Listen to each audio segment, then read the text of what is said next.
It has been a very volatile week for gold. After dropping $30 this week, the precious metal is once again back at its very familiar territory of $1750–1760 an ounce.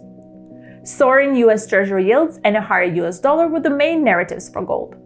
And despite avoiding a government shutdown in the U.S. this week, there is still the threat of default, as the heated debt ceiling debate continues. Here's a look at Kitco's top 3 stories of the week. At number 3, Robert Kiyosaki warns of a giant October market crash as he holds gold, silver, and Bitcoin. The best-selling author of Rich Dad Poor Dad tells Kitco that it's going to be the biggest crash in world history, stating that the debt-to-GDP ratio is out of sync. Kiyosaki's warning comes with some investment advice.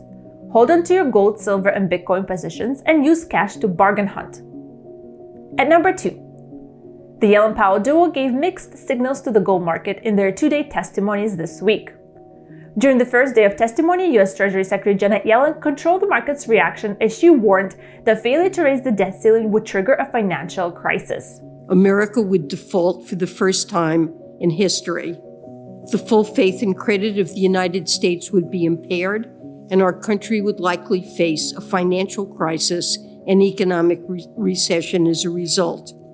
We must address this issue to honor commitments made by this and prior Congresses, including those made to address the health and economic impact of the pandemic.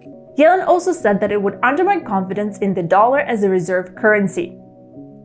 In response to these comments, gold saw double-digit losses as the U.S. Treasury yields climbed to 3-month highs and put downward pressure on the metal.